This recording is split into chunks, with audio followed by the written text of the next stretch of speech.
Hi. One eternity later. Hi.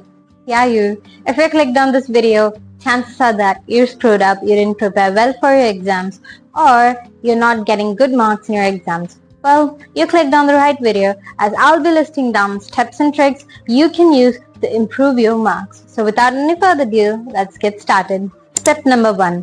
Find out how much you actually have to cover.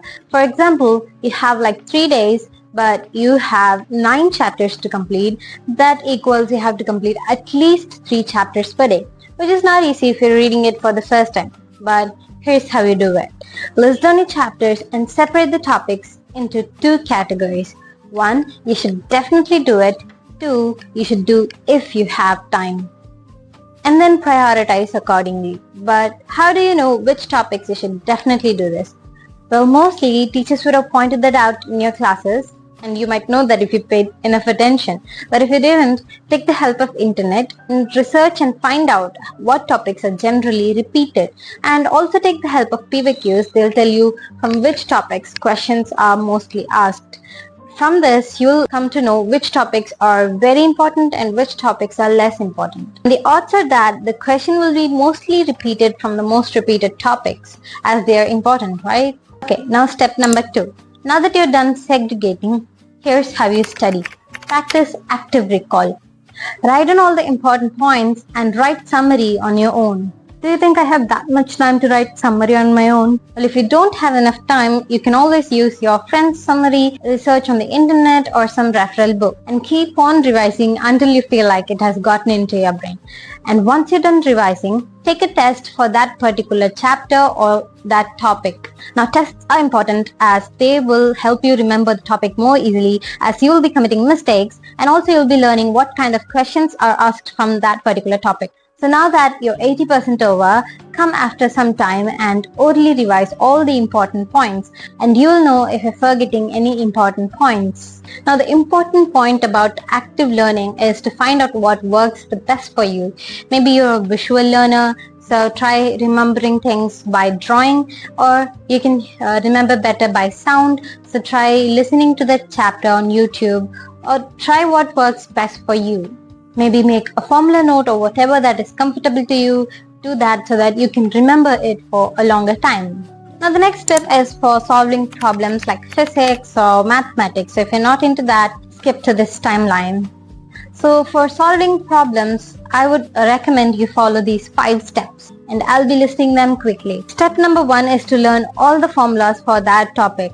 For example, if I'm doing trigonometry, then I'll need to learn all the formulas so that I can apply it while I'm doing the problems. Step number 2 is to solve it without seeking help. This will help you understand how your brain works, whether you can or cannot do it without any help. Step number 3 is, if you got it right, then yay. But do check if you have got the steps right. Now, this is for higher secondary people and not for competitive exam people, because in higher secondary, do you gotten the answer right? Some teachers might not grade you if you've gotten any steps wrong.